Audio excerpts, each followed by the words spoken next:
How are we doing, guys? It's another Sunday Night Live session. I'm the editor-in-chief of the Watercraft Journal. My name is Kevin Shaw. Thanks for tuning in. I need to adjust my camera. Sorry about that. I don't have the halo light on. I was too busy getting stuff ready for next week, or this week. I shouldn't say next week. All right. Well, thanks for tuning in. I feel like it's been like several weeks since we've done a live session. So welcome, everyone. I'm excited to be here. Hopefully, you guys are too. We got a few people already tuning in. Gonna get the water ready. All right. Got a little bit of stuff to talk about. I'm gonna talk about the news while we let people roll in. And why were you gone, Kevin? Well, it was Thanksgiving weekend.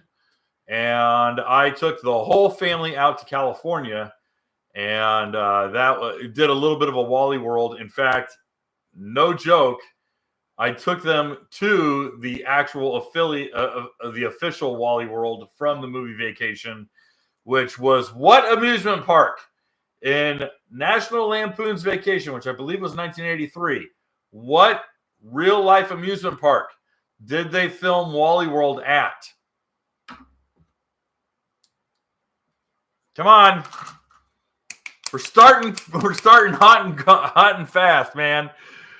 Movie trivia. What amusement park did they film the very end of National Lampoon's Vacation?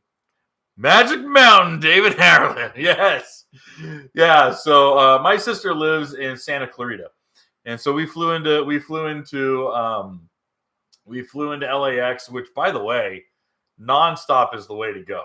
Pay the extra money, get nonstop, especially if you're flying with kids. Oh, good Lord. Get nonstop. So anyways, all right. So flew into LAX, jumped in the rental car, and did not encounter any traffic, which was like not part of my plan. And so we had like an hour to burn before we showed up at my sister's house. So immediately took him to lunch at In-N-Out Burger in Valencia. And then we kind of drove around aimlessly. Took him to the front of Magic Mountain, showed him some of the roller coasters. Didn't pay for parking. Well, we weren't going to go. And my kids are little. They're not even tall enough to go on most of the rides.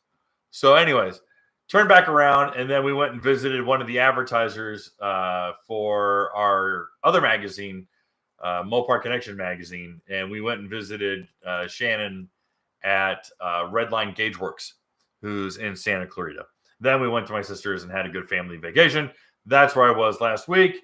And everyone, please welcome Billy. I will take a drink of water. Billy is here. Good to see Billy again. Is that a spider near the coat rack? Spider near the coat rack. I don't see a spider. I see where I've thrown my work boots and smudged the wall. And kick off my work boots and then just slap against the wall because I'm a dirtbag. I need to clean that off. But all right. Let's get rid of that. Don't need that alert. All right, and close that out. Okay, cool. So yeah. All right. Let's go over some news really quick, and then we'll get into the topic. Typically, I spend the first 10-15 minutes going over magazine news, and then we go into the topic. So anyone who is new, you can hang out. We want you to hang out because there's some fun stuff that we got going on. Okay, so marker. Why'd I put it away? Okay, so every year we do two big things in December on the Watercraft Journal, not here on the YouTube channel. We do it on the magazine itself. That is www.watercraftjournal.com. If you haven't already subscribed to the newsletter, it is free. We do not spam you. We don't email you a bunch of random crap.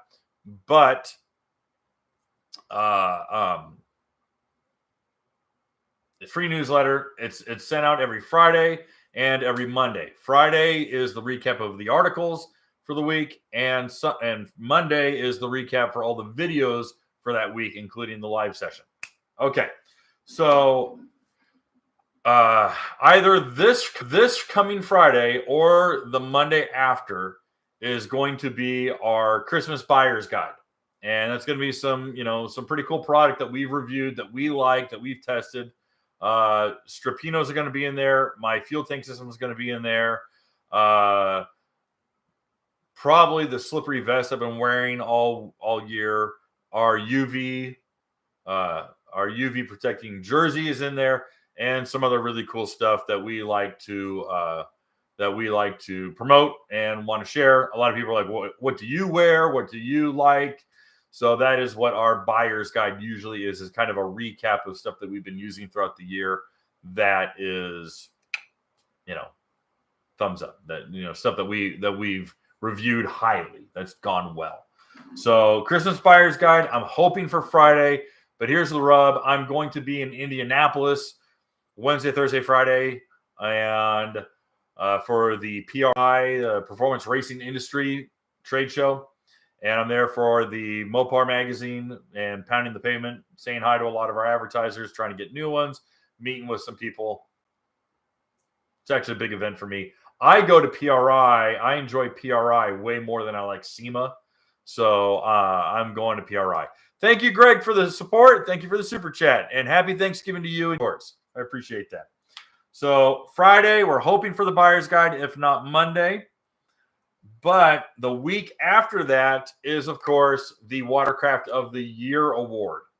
And Jerry and Greg Gaddis, who helped me with the judging, they are currently in Thailand for the King's Cup.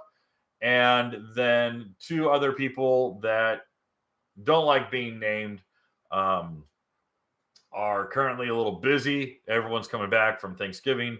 But we're all sharing notes and emails and going, okay, which ones do you like? The only skis that we put up for Watercraft of the Year are skis that we have test ridden. We do not judge. Skis that we haven't been on. So if you haven't seen a review here at the Watercraft Journal on it, it's not going to be on there. And just so you understand, the Apex, the Explorer Pro, those are 2023 models. They're in the running for next year, not for this year. This year is 2022. So we are only judging the 2022 models. Capiche? Buenísimo. All right. So Watercraft of the Year is going to be, I'm looking at the calendar, the week of the 18th. I'm hoping to have it ready. I want to have it at the beginning of the week, but just with all the things on my schedule, it's probably not likely. So Watercraft of the Year is judged upon 4 major factors. And a lot of you guys are making predictions. I will tell you right now, you are wrong. And right now, a ski that I was not expecting to be in the top 3 is currently winning.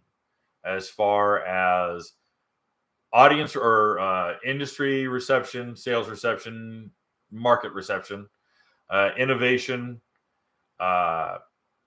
market impact, and general influence over, trends.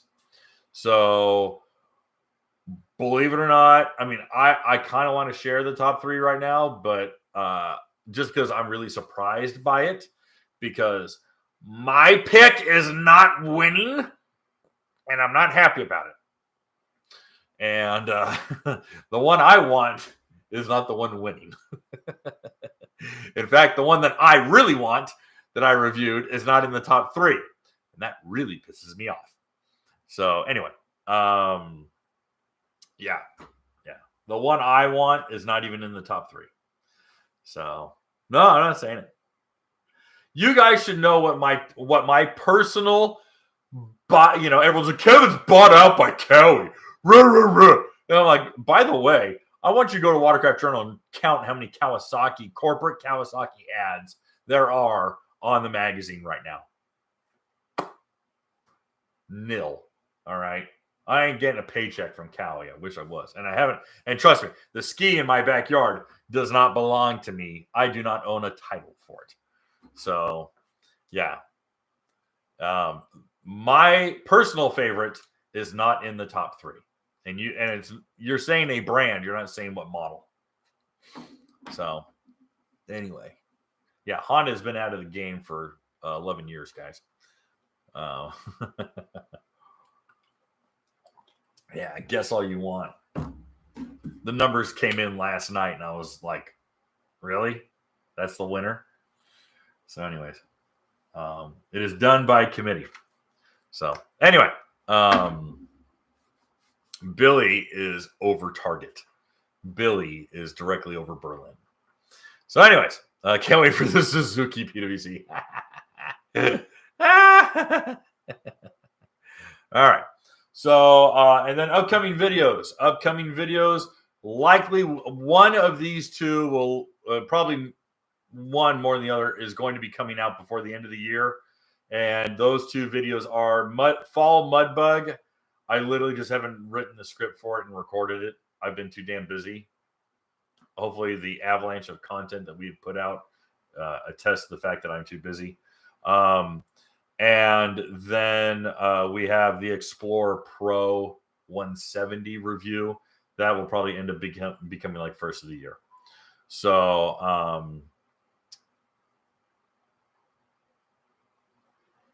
yeah, I don't even have an RXPX to give you. Sea-Doo doesn't even have an RXPX to give you.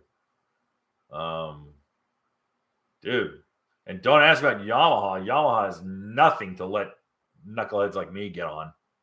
I can't even get my hands on a Yamaha from corporate.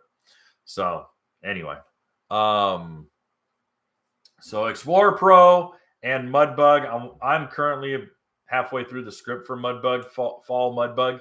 So that's probably going to be coming out in a couple of weeks. So that will be the big one. So all right, upcoming videos are done. Upcoming content is done. Okay, so I know we've talked about it a lot. We got to get Jason Russo back on the Kawasaki. Jason is helping out with the Cowies. With RIVA, is he not? I thought Jason was very much involved. So let's talk Cowies. Let's talk a little bit about kind of the handicap that is slowing Cowies down. Now, okay, the Sea-Doo guys and the Yamaha guys, you're gonna do what do I call it? You're gonna do a parade lap around the track on this one, because it does not take oh,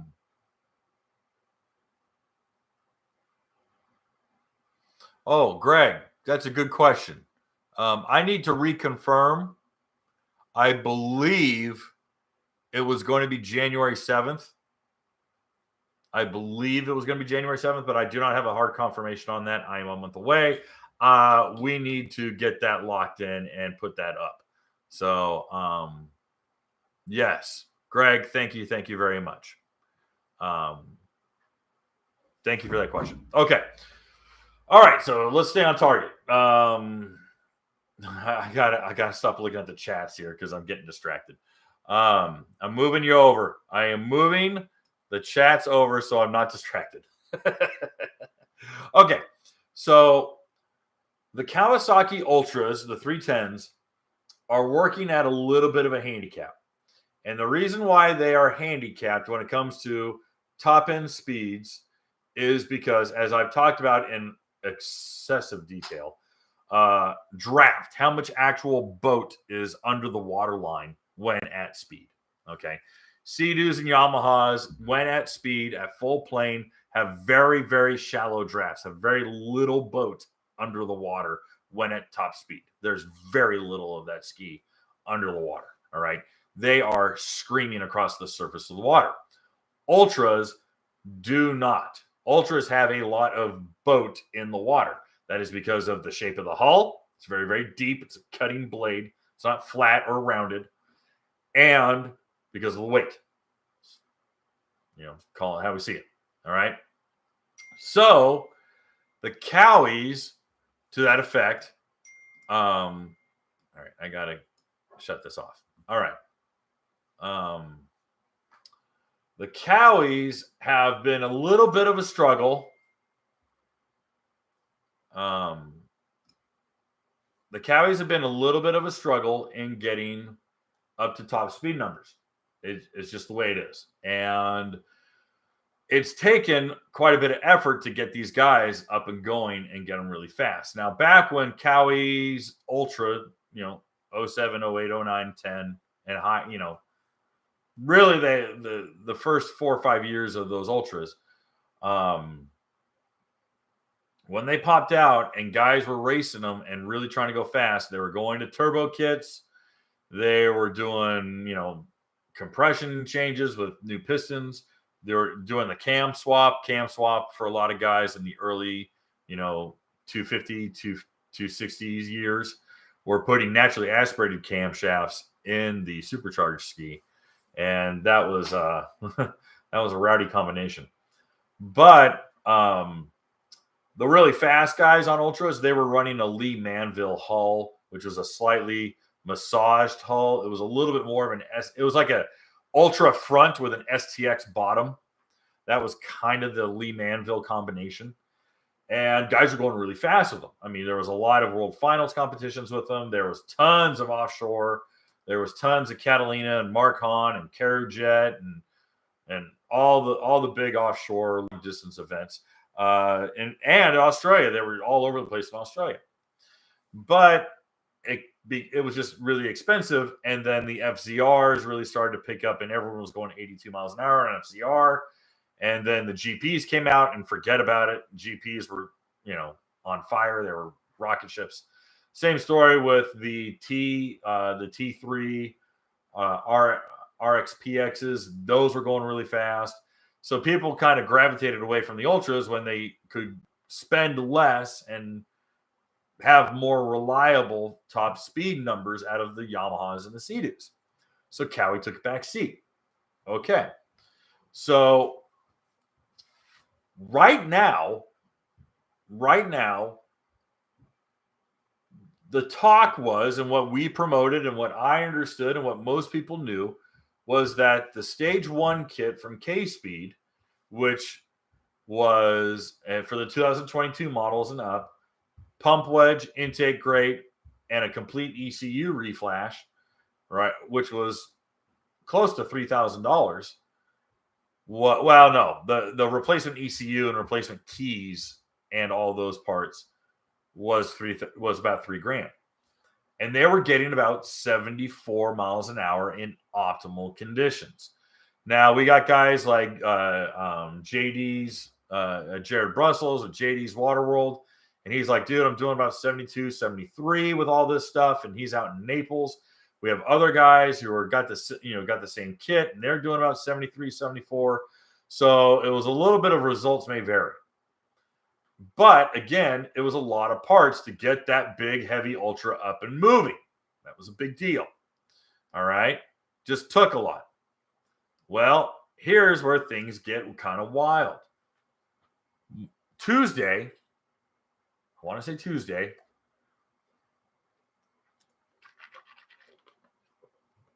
on Tuesday, Jesus Garcia, there's three guys who are the brain trust at RIVA Racing's Skunk Works. All right. Jesus Garcia is the most recent addition. He's been there for about four years. Jesus is really the ECU tuning guy. All right. He was the guy who was getting like privately hired by the dudes in Dubai, and like he'd go out to Kuwait, and like all the, oil princes, the billionaire oil princes, they were having him tune their Sea-Doos to go 95 miles an hour, and then they go wad it up and get hurt, and they didn't care or whatever. So anyways, Jesus goes out onto Riva's Lake, which is about 2 feet above sea level. And that's a very good question, Broski. But the problem is that all this stuff is dick measuring. All this stuff is, I'm faster than you. All right. And we got YouTube channels dedicated to it. We got guys who go to irrigation canals and bet $30,000 on a drag race. And everyone's doing top speed runs and everyone's jerking each other off. And so that's what they end up talking about. So this is where it gets a little interesting. Jesus goes out on a 310 LXS. Now the LXS is the in-between of the X and the LX. I know it's terrible that they have an extra initial in there. It doesn't make any sense. But the LXS is the green one. Everyone likes Cowie green. Woo, Cowie green. And it's the one it's got the reverse facing camera and it's got the rear deck extension. So it's adding another 30 pounds onto the X, or it's like 28 pounds. All right. And I'm laughing because I'm like, dude, why are you doing this stuff on a heavier ski? Why don't you get just a 310X? And he goes, no, it's okay. It's no big deal. We don't care. And I was like, all right, whatever, man. I ain't going to tell you what to do. And plus, they like the Cowie green and blah, blah, blah. So RIVA's using a mid-grade unit that's heavier and effectively slower than the X. Whatever. Cool. He goes out there on plural GPSs and holds a sustained 74 miles an hour.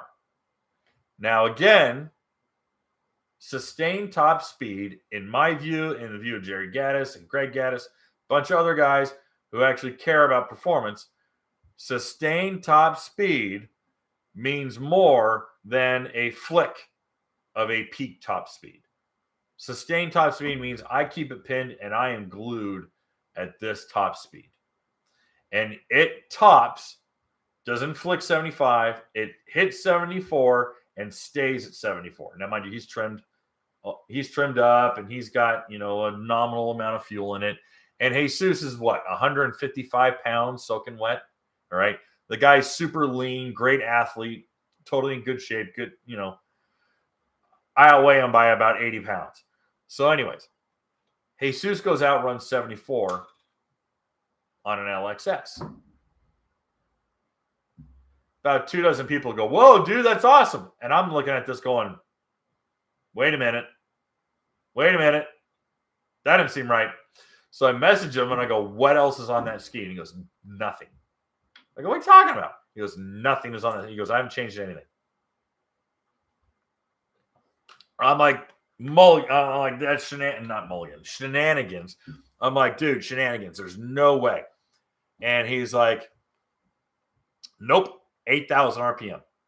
He says, I'm at 8,000 RPM, 74 miles an hour. I go, you tweaked the prop? And he goes, nope, impeller.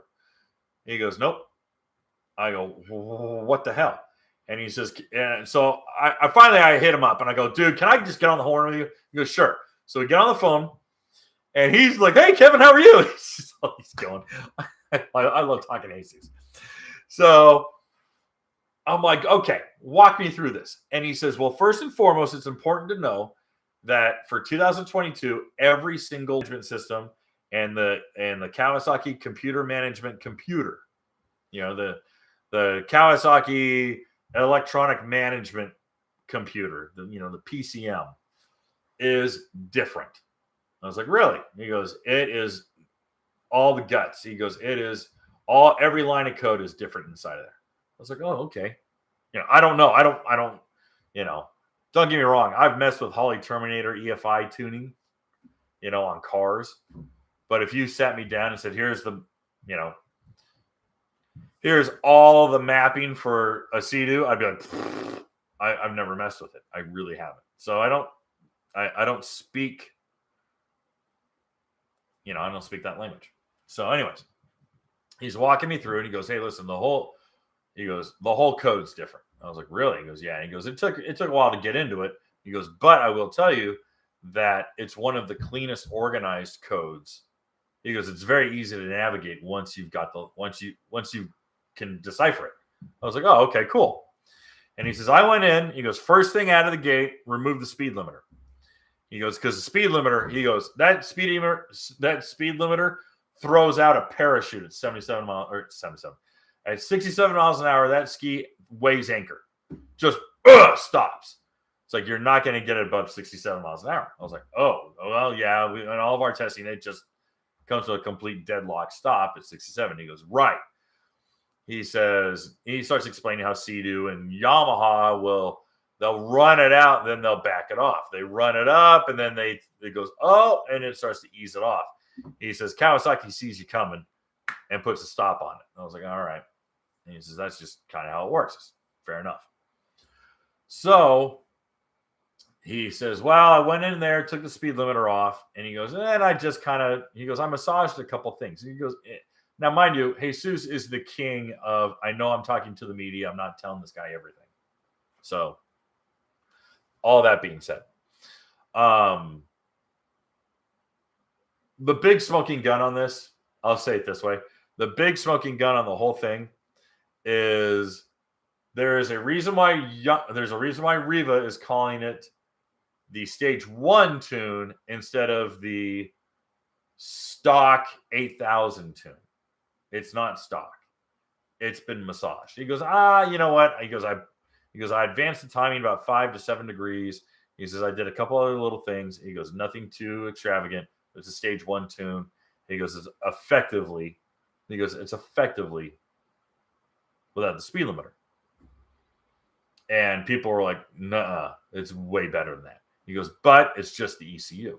He goes, I'm not asking you to change anything besides just a reflash of the ECU. I said, great. So if you got a map tuner, you can do it. And he goes, sort of. He says, right now, we do not have the adapter cable to sell people who have a map tuner. He says, so your choices are either to either bring your ski in to RIVA Racing or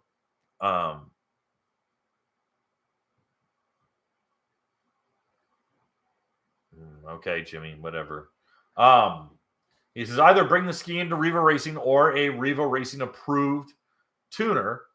And he says, we have lots of partners. They're all over the country, all over the world. He says, or send your ECU in to us or one of them, and they'll do it. And he goes, thankfully, it takes about 20 minutes to reflash the ECU. Or no, he said 40 minutes. He goes, it takes about 40 minutes for us to do the flash. I said, really? He goes, yeah. He goes, we're waiting on a CAN bus cord that they want to sell. He says, so we don't have it to sell. And I was like, oh, okay, fair enough. Whatever. That makes sense. And this is all inside baseball. The people who don't care about this, thanks for tuning in, but it's all inside baseball. So anyways, he says, yeah, for right now, temporarily, you're going to have to send your ECU in or bring your ski in and they'll flash it. It takes a few minutes. And he goes, turnaround's really fast. He goes, we can have it in and out in, 24 hours or 48 hours. I was like, oh, okay, cool.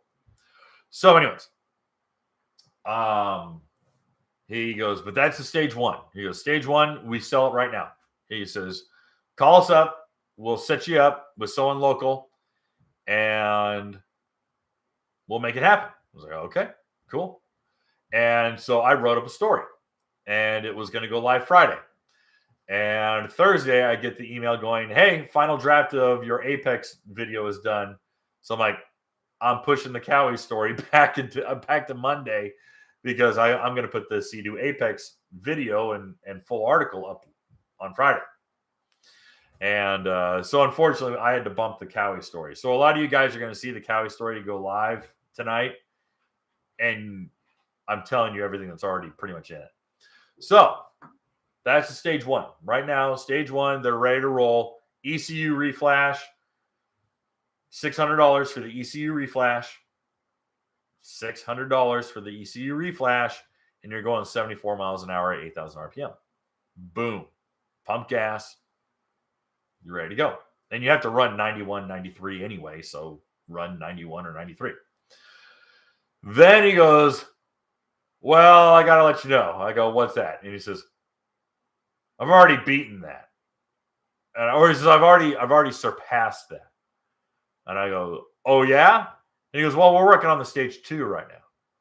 And I said, okay. And he says, Stage 2, he says, we're working on an impeller pitch. He says, I'll get an impeller pitch. And we'll have the impeller pitch and the stage 2. And I said, well, what else do you want to have go with that? And he said, well, we can't have a cold air kit. And he didn't say cold air kit. He said a RIVA cold. What do they call it from RIVA? You know, I call it a cold air kit. You know, CAI, Cal Air or cold air induction kit.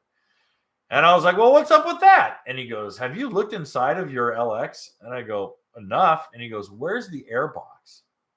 He goes, Kevin, you either have to pull the engine out to get the cold air box out, or you got to smash it and just put a Canaflex hose with a K&N filter on it. I'm like, get out of here. He goes, it's impossible. He goes, it's the most user unfriendly thing. He goes, it's awful. And I go, oh, dude, that sucks. And he goes, so basically, we're going to come up with something to help get some more cold air into the engine compartment. He says, but right now, we're kind of stuck with a cold air, with no cold air kit. And I was like, oh, crap. All right. And he goes, yeah, because that's, you turn up the wick on that supercharger, it needs dense, cool air. And we have no real good way of getting it unless you say, okay, pull your gas tank and move your engine back and pull the air box out and blah, blah, blah, blah, blah. He's like, it's a freaking nightmare. I was like, okay. He goes, we got some stuff in line. He goes, but we're already doing about 76. I said, okay, well, there's guys on, lightweight guys on a RXTX are doing 75, 76. Okay, fair enough. All right. But Yamaha guys with a stock ECU reflash on an FX, well, they're doing 74 miles an hour. So now the Cowie is on par with the Yamaha. Oh, that's interesting. So then, and I'm going to try to keep it apples to apples. So let's just talk about the RXTX, the FX SVHO, and the Ultra 310X. All right. So, okay, Cowieception, very good comment. Thank you. I pulled the airbox from my 310R. Different. It's different. It's going to be different, dude. The layout is different inside. My understanding is that the 22 is harder. Someone's going to have to correct me on that, but my understanding is that the 22 positions the airbox differently, and it makes it a super pain in the butt to get it out. Correct me if I'm wrong, but that is everything I've been told. All right, so he's like, all right, well, we're looking at 76 right now. I want more. Then he kind of throws this at me, which I thought was interesting. He says, we're all very excited for this platform. He goes, at first, we didn't really think it was going to be much. He goes, because honestly, I thought in taking the speed control out, Ski would maybe do 71, 72 at the most. 74 is very hopeful. With an impeller, 76, and a little bit of a massage to the tune. And the other half of that is, he says, we're a little concerned what the hull will do over 80 miles an hour.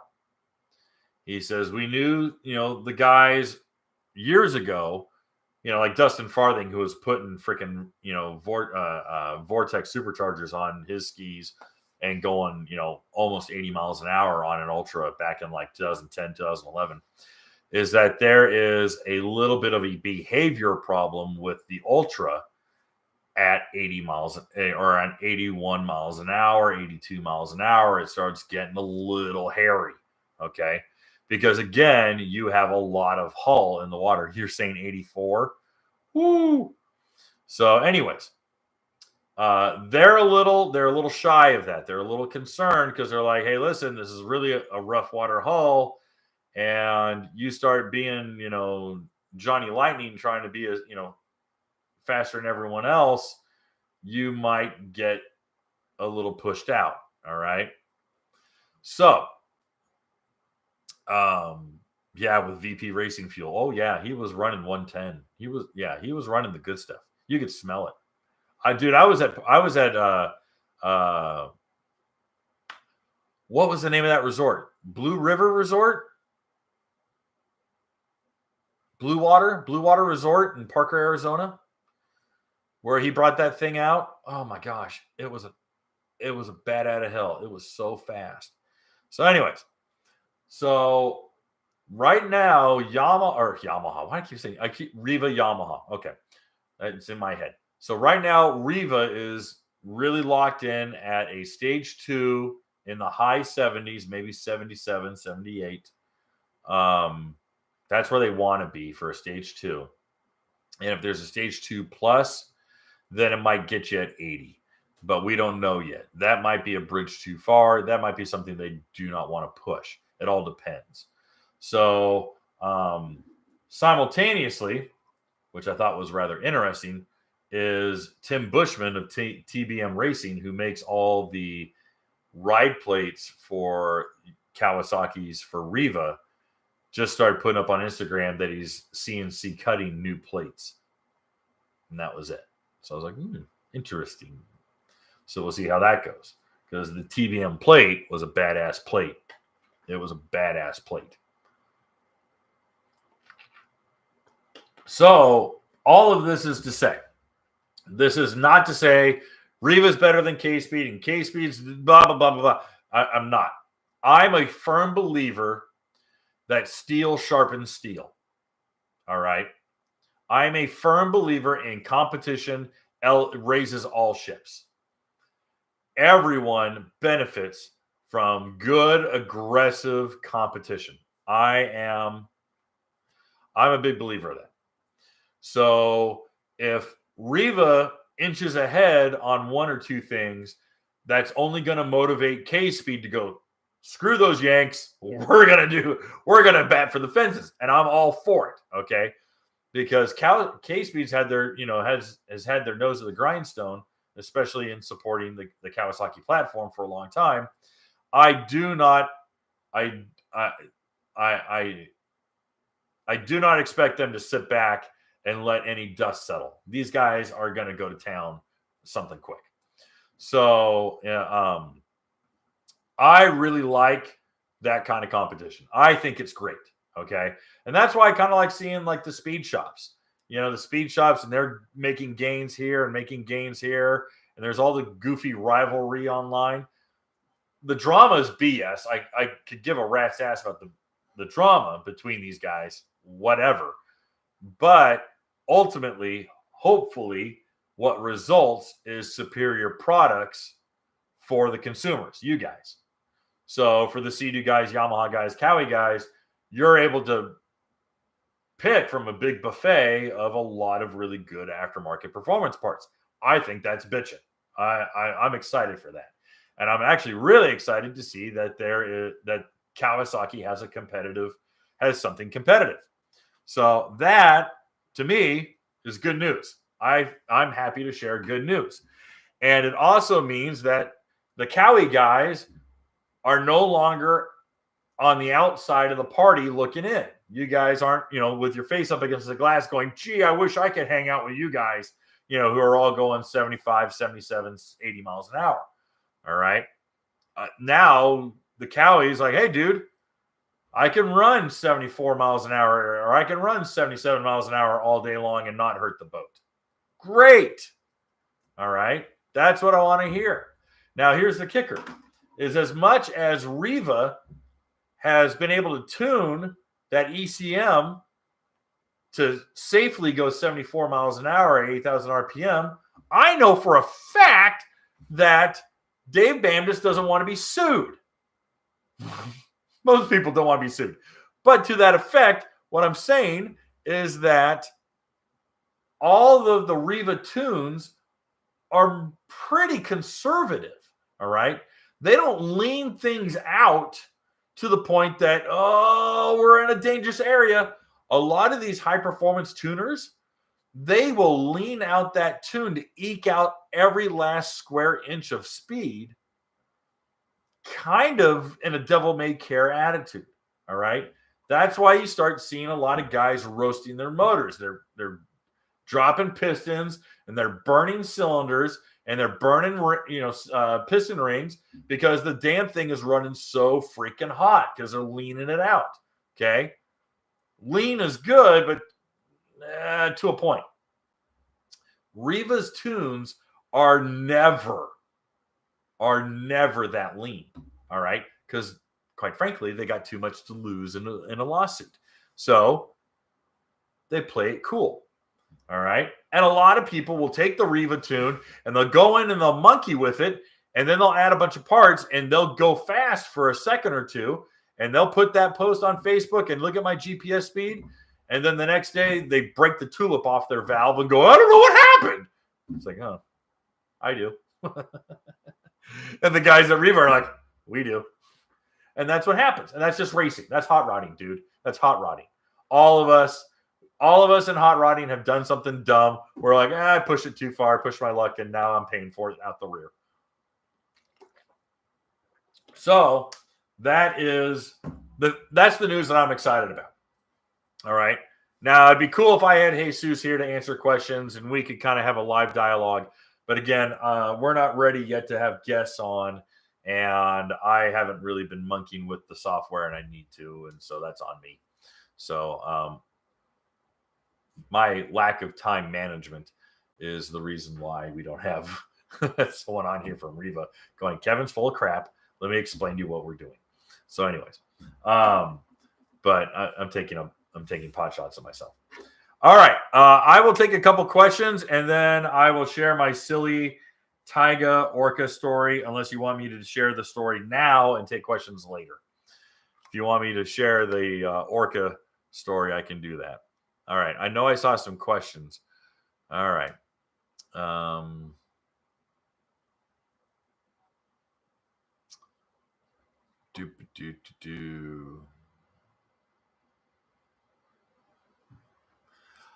Swish Swish.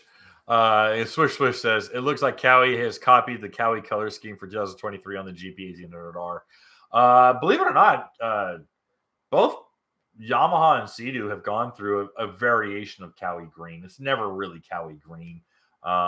Usually, knowing Yamaha, they're going to use like a metallic. It's a little bit more of an adult color. But yeah, let's see here. Dre, I've been seeing a trend with people getting skis from all big three for 2023. Do you think you see the same as well? Well, what's the trend? What's your trend? Venture State writes, question, 8,000 RPM. All right, one more time. Question, 8,000 RPM is still in a super safe range, correct? Where do you think the limit is going from safe range of RPM to not so safe? My understanding is that you start getting into the territory of needing valve spring retainers around 8,550, 8,600. I know that is for Sea-Doo. You might be able to take it a little further, but I know that 86. Well, Yamaha's. I've known guys who run 8,800 RPM with stock valve train, and they're like, I've never had a problem.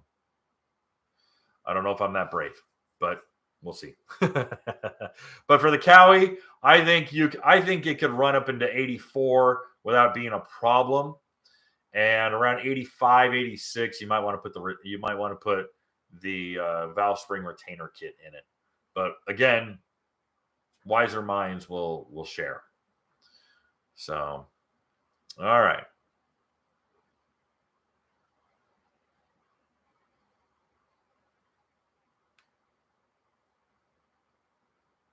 Oh, funny Billy.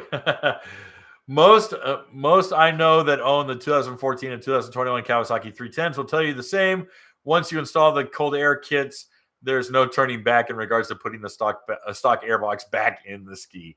Yeah, it ain't easy. They really don't make it easy on that one.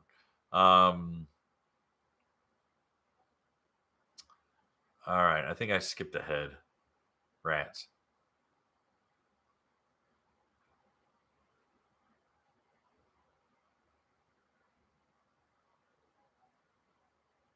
Oh yeah, Cowieception. TBM is not going to make the variable.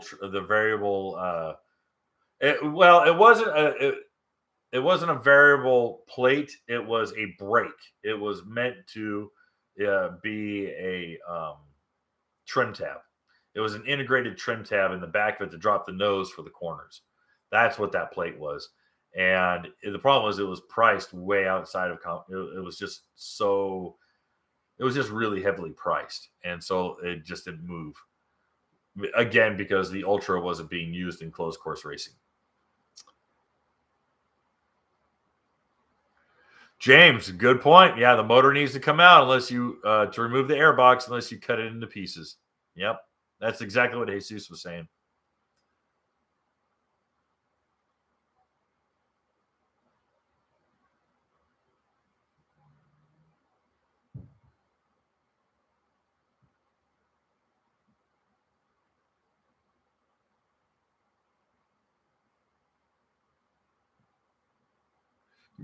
Precise. Simon gets it. Simon's 100% on board.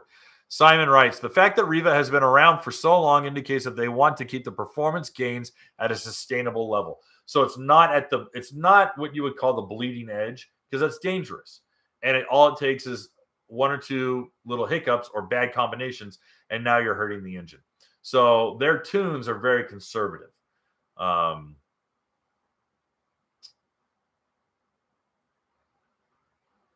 Wow, Cowie. That's pretty funny. All right. Your hunters. He says, I have a methanol injection kit for a supercharger. And Broski's like, dude, we don't need to hear your Hunter Biden stories. That's pretty funny. David, very good question. David writes, question, have you heard any reviews of a RIVA ride plate on a 22 FX SVHO? I have one on mine, but have been too nasty weather to test it yet. My understanding is that the stock RIVA plate, or excuse me, the stock Yamaha plate is the previous generation RIVA plate. So the new 2.0 or 2.5 RIVA plate, I have not heard any reviews on it because enough people are going fast enough with the new stock plate that they haven't been terribly motivated to change them out. Will we see? Ben, will we ever see any new manufacturers jump into the PWC market? Probably not. Not for a good long time. Right now, there is too much vitriol publicly and through mainstream media against ICE internal combustion engines.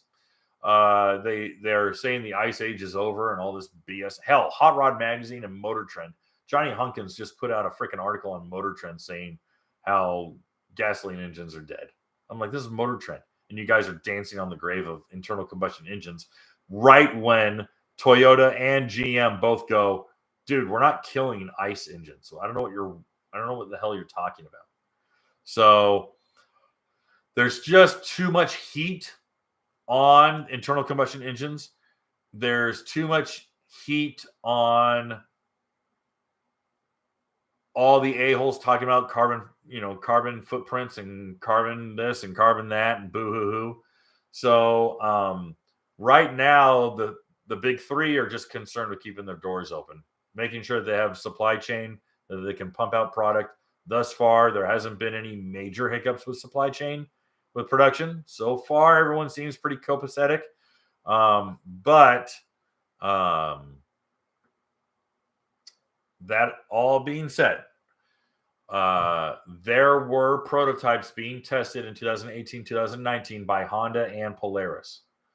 But when the election went crossways for 2020, both those companies froze any further any further development of those prototypes because they knew that policies were going to be put in place that would make cost of fuel, cost of oil, cost of shipping, cost of production exorbitant, and it would probably deter the sales of power sports. These companies made wise decisions reading, they read the tea leaves smartly. Okay.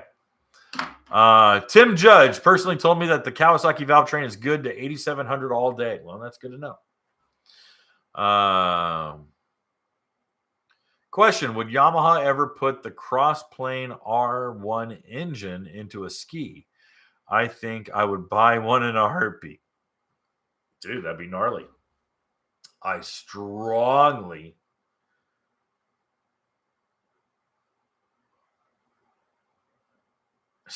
doubt it. Let's put it that way. They're pretty happy with what they've got right now.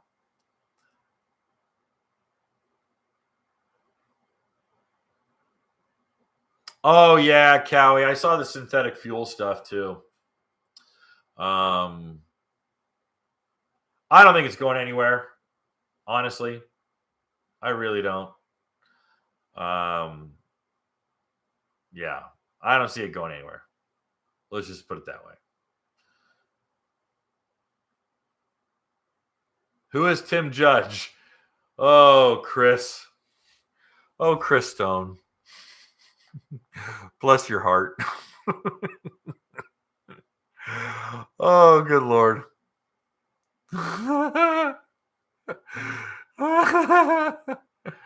Okay.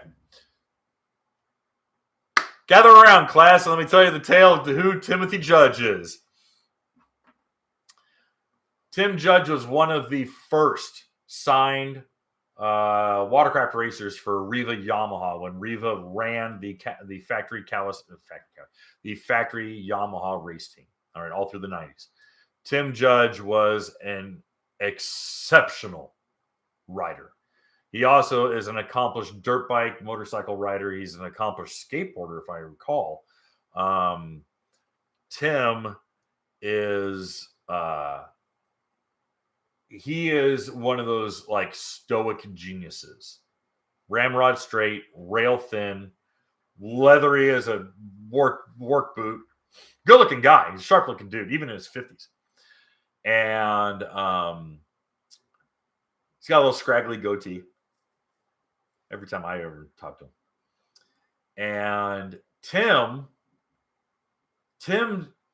was a very accomplished racer. But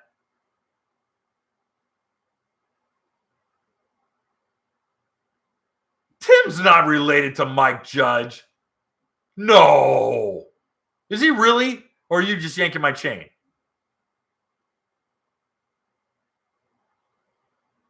Get out of here. I don't think he is. Okay. I'm like, wait a minute. You're full of crap. Anyways. Tim started to graduate more towards the tuning side and the modifying the watercraft side when he was working with RIVA Racing and RIVA Yamaha.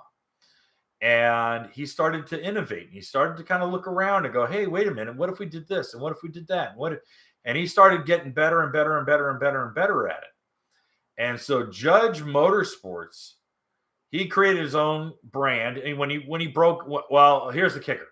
2001, Yamaha pulls out of corporate racing. Pulls the cord. Absolutely done. And everyone kind of scatters. All right. I mean, McCluggage goes to Cowie. Farthing goes to Cowie. Bunch of guys go anywhere looking for a place, looking for a new home. Tim, he spins off and he goes, well, I'm gonna tune and modify people's skis. I'll start my own shop. So he starts doing that. And Tim's phenomenal with stand-ups. He's phenomenal with sit-downs. Tim's a bright dude. And Tim has been helping out with the Snyder team racing. Still big in Florida. Still a big presence there. Tim Judge is the dude who takes stuff to like the 9th level. I mean, he really takes a lot of skis to these very interesting levels. But he's not the drag race kind of dude. He's more of a closed course. Let's keep it together. Here's where you reserve, and here's where, back off here, get on it here. He's a really sharp cat. I haven't had a lot of time talking with Tim, but every time I talk to him, like, I never talk. I just shut up and listen. If you can believe that I can shut up. All right. All right. Doop, doop, doop.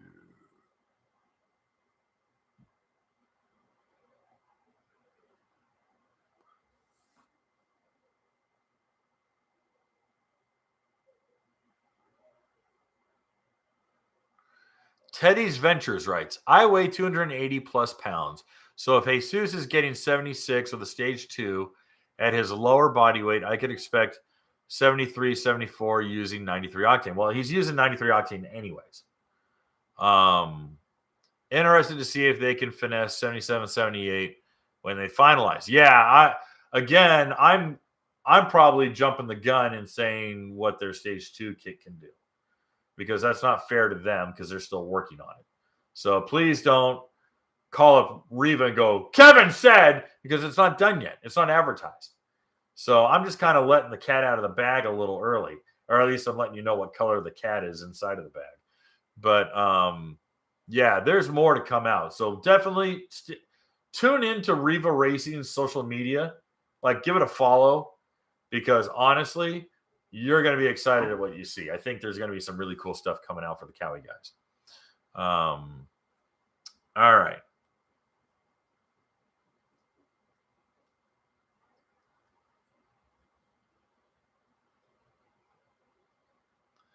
Question. Could you in general say what amount of money RIVA is fronting in the development, research, testing, and getting the Cowie ski you were talking about, 74 plus? Well, they have guys on salary. You know, they've got these dudes who work there. That's their 9 to 5.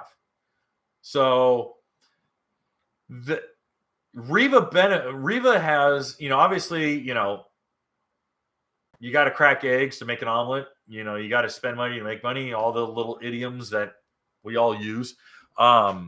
So when RIVA is making money off of Sea-Doo parts, and RIVA is making money off of Yamaha parts, and they're doing this stuff, they go, well, hey, listen, is there potential out of this Cowie?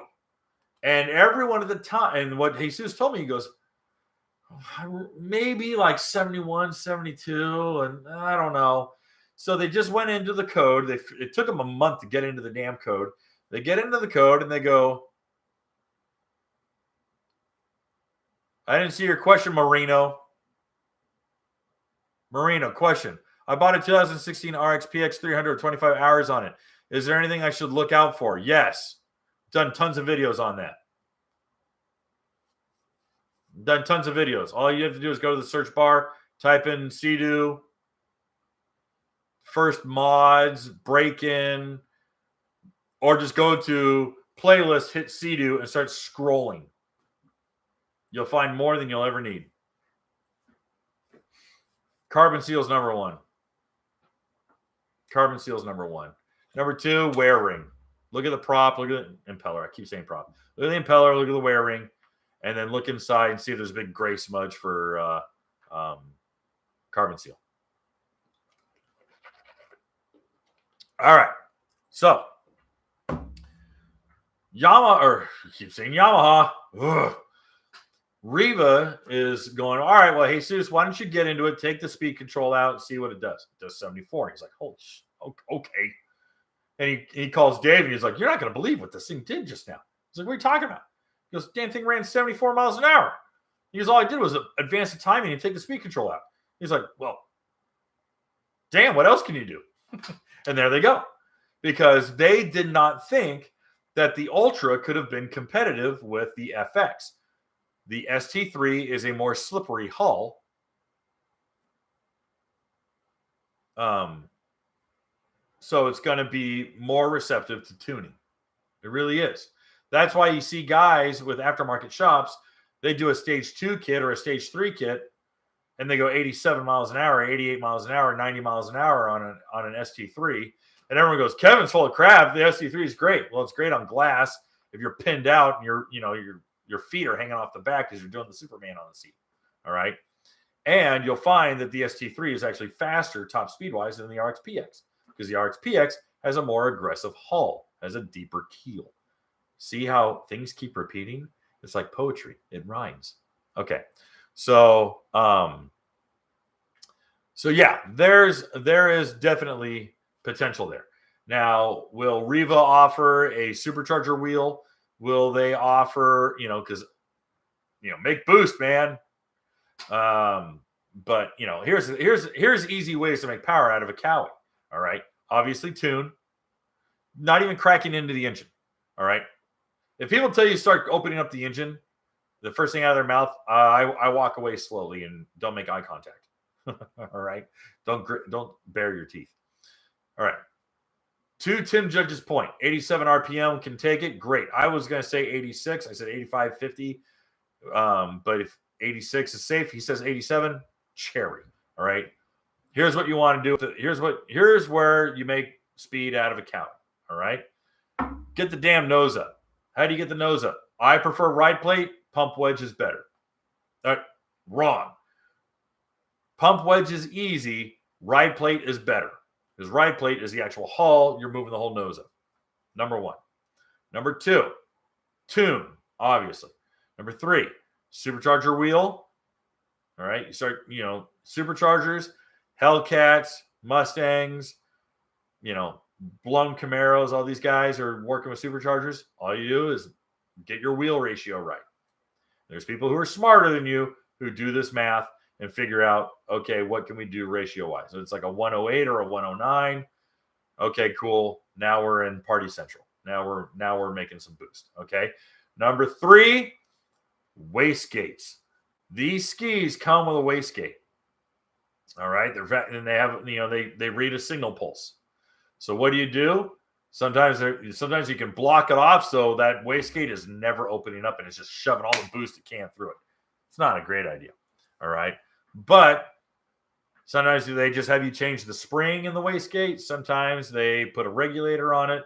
There's a lot of different things to do with the wastegate to reprogram, and it's not computer controlled, but to massage when the wastegate opens and closes. Suddenly, you close up that wastegate and you're shoving all 16 pounds down the throttle body of that damn thing. Woo! You better need some injectors. So the Cowie's got potential. I think there's some legs left in that motor. And I'll tell you what, I think a few months ago I was saying there wasn't. So now I'm eating crow, which I'm happy to be corrected on. Okay, we're already an hour into this. Let me show you my silly Taiga story. All right.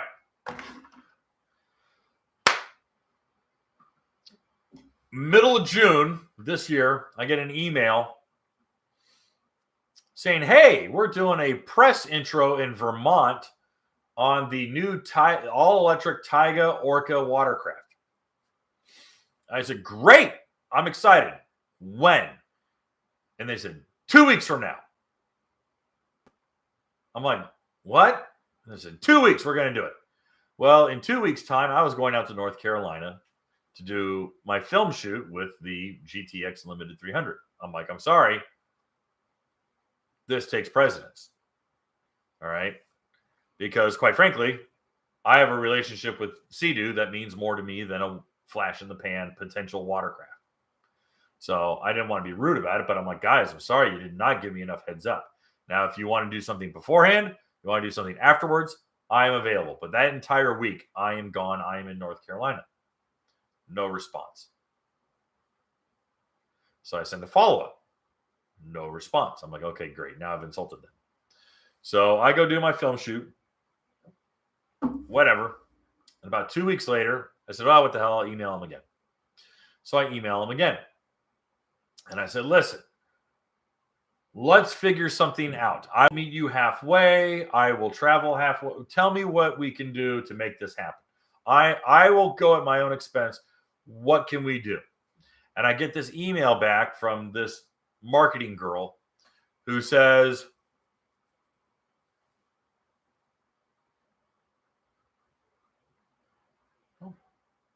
I get this email back from this marketing girl, and she goes, we don't plan on being in Nashville anytime soon. Thank you. Clearly, something was lost in translation. But whatever, I moved on. Well, I started talking to Adam at Power Sports Business, who's a young guy. He's covering tattoos. He's a cool dude. He's got gauges. He goes to a lot of these media events. And I said, hey, wait a minute. Did you go to this? He goes, yeah, I went to it. I said, what'd you think? I'm like, tell me about it. Tell me about the Orca. And he goes, it's a Spark. I go, really? He goes, yeah, it's a Spark. He goes, it's a heavy Spark.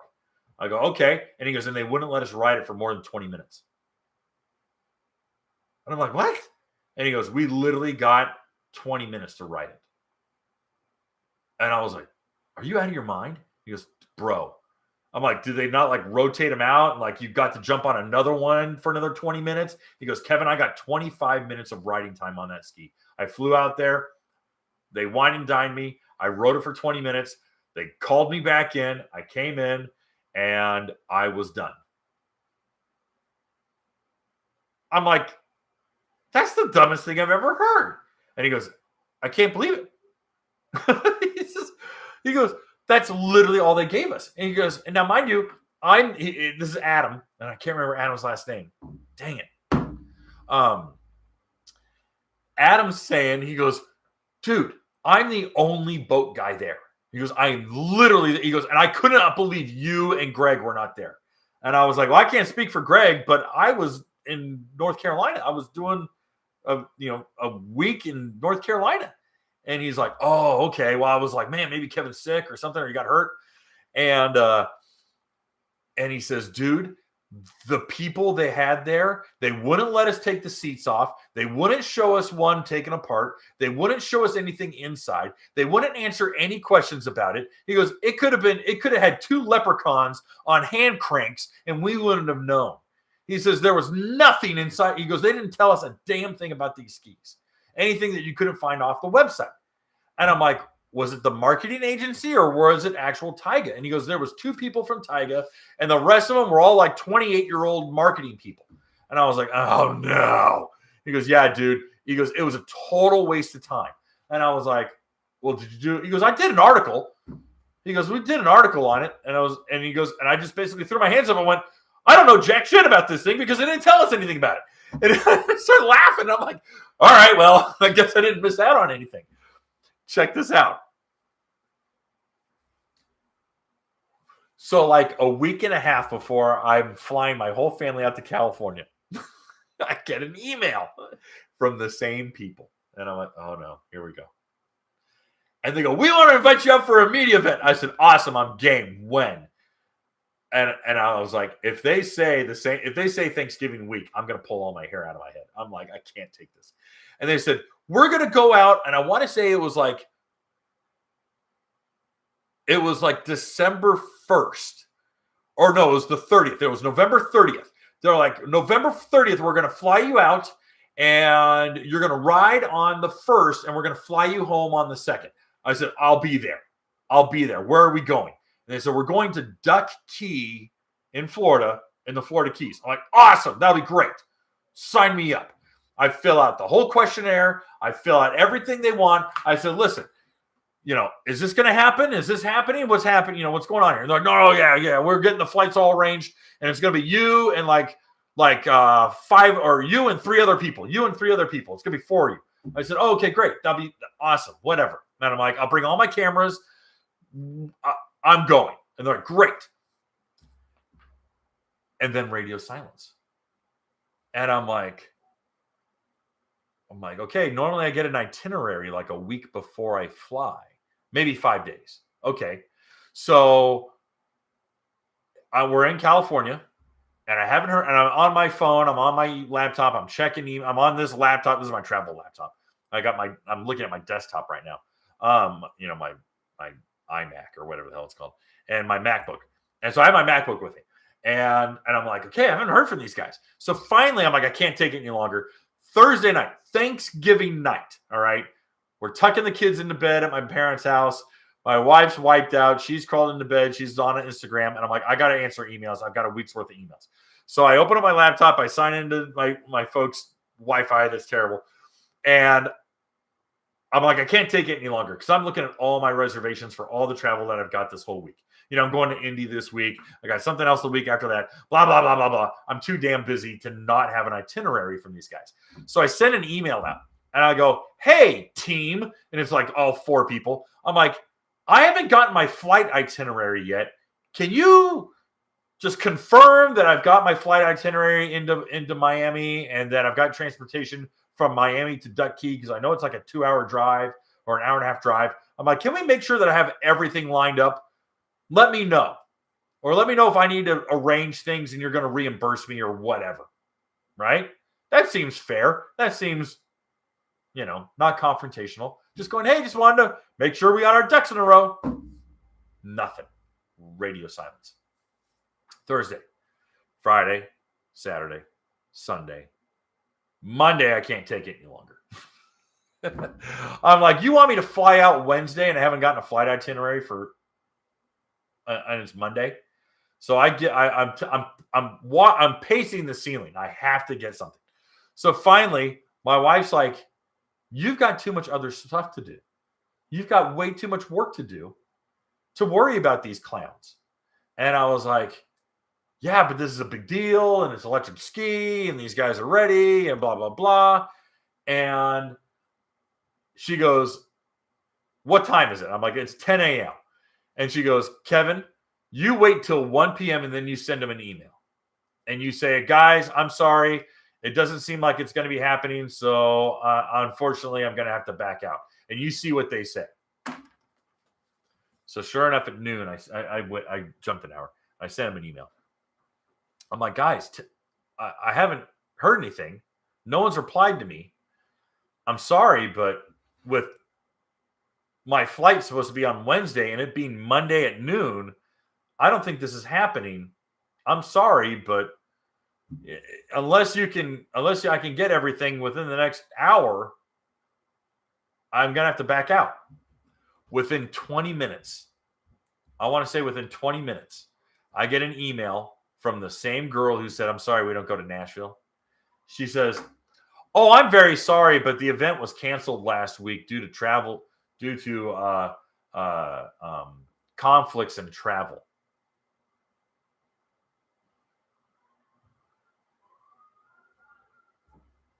I'm like, it was canceled last week?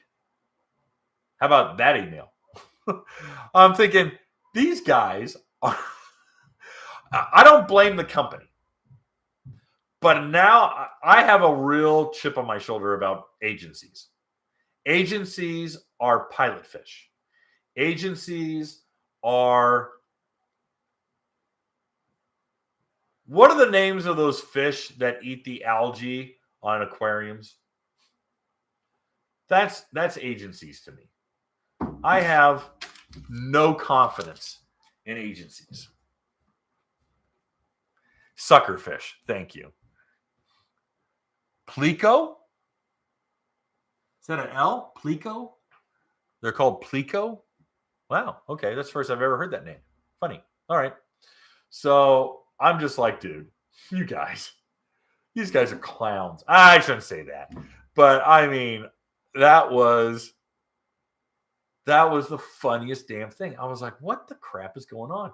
So I sent an email to Adam.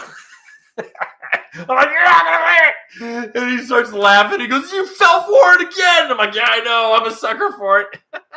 I'm like, fool me once. Shame on you. So anyways, that's me with Orca. And you know what? That song may change. And they go, hey, listen, we're really sorry. We had some major hiccups. But now we've got some units for you guys to test. Why don't you come up to New York Finger Lakes and we'll go ride, or come up to wherever and we'll go. Whatever. And you know what? I'll eat crow and I'll be like, oh, hey, this thing's great. Or it's another one of these sorts of things that it was, wasn't going to happen. So anyways, that's the story with the Taiga thing. So I know I had, oh my goodness. All right, VX. Plico is short for Plicostomus? Plicostomus. Okay. Wow. All right. I don't have aquariums, so I don't know. Anyways, so that was kind of the tale of the Orca. Orca tail. Woo! I made a pun. I'm so punny. Oh boy, that's the tale of the Orca. All right. Well, I hope this was fun for you. I was kind of taking it easy today. I didn't bring any prizes, but hey, so I've got some I got some prizes, guys. I think I still have 2 backpacks. I got a Yamaha backpack, and I've got I think I got a Yamaha backpack. I've got a HydroTurf backpack. I got some bigger prizes. So we're gonna have to do a prize giveaway. Not Christmas. I'm spending all my money on my ungrateful kids. But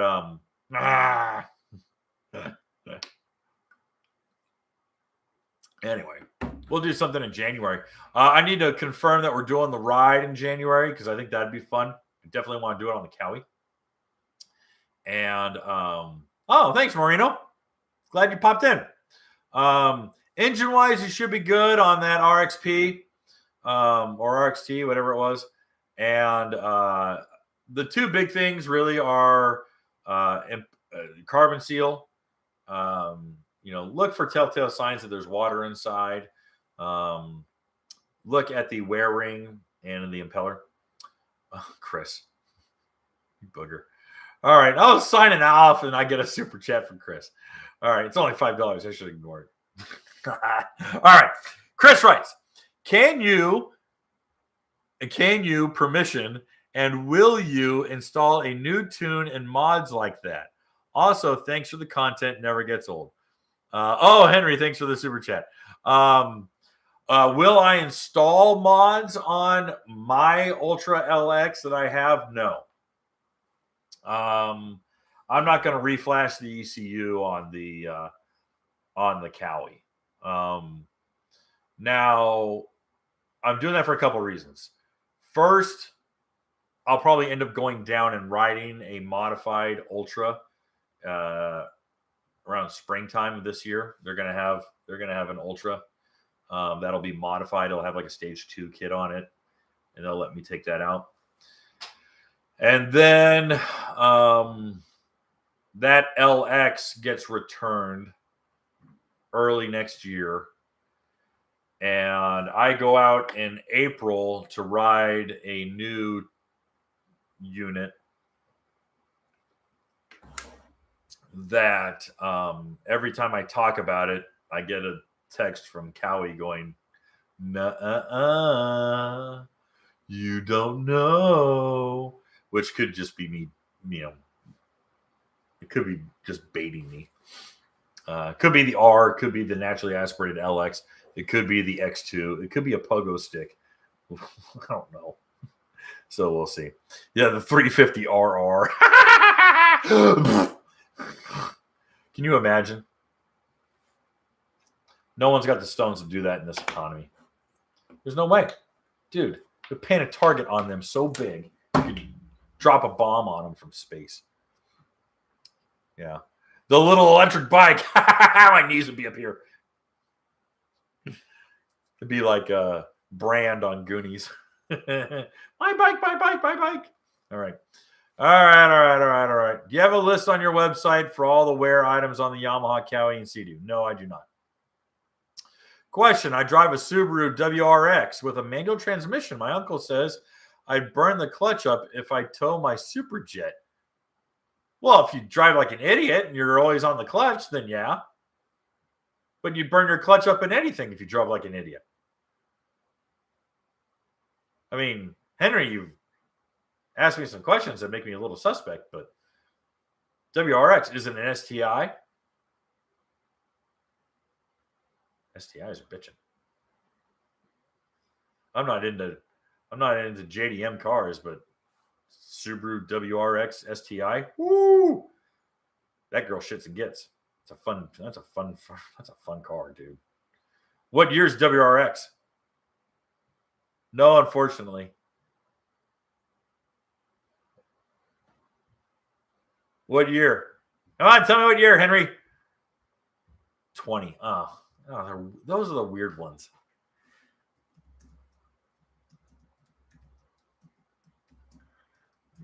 Yeah, they're kind of they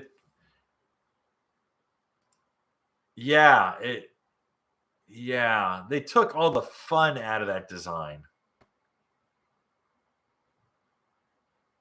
Yeah, the Subaru WRX used to be like really pronounced. It was like really like, I'm a WRX. You move the F out of the way.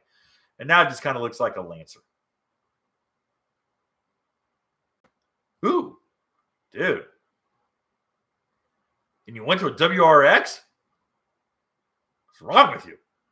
Oh my gosh. You're all about downsizing. All right. You guys are making me hang on longer than I want. Fuel mileage. Boo! Boo! Fuel mileage. You only live once. Kill as many dinosaurs as possible. Fuel mileage. Oh, the Durango got stolen? Oh, okay. That's a good reason. Okay. Dang, that sucks, dude. I'm sorry.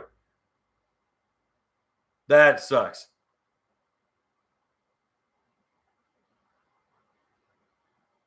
VX Adventures? What are you talking about, VX?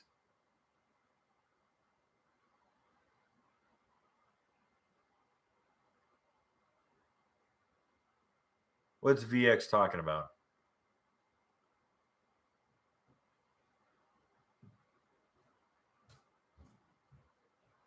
Oh. All right. Guys, this is fun. Hope you guys had fun too. I'm done. Have a good night. We'll talk soon. Subscribe to the Watercraft Journal so you don't miss out on the Watercraft of the Year announcement and the Christmas Buyer's Guide. All right? You don't want to miss out on that stuff. Thanks again, guys. I didn't see a link. VX, the link did not come up in the chat, so I apologize. You can email me if you want. I'd like to see that. That'd be funny. All right, guys. Have a good night. Adios.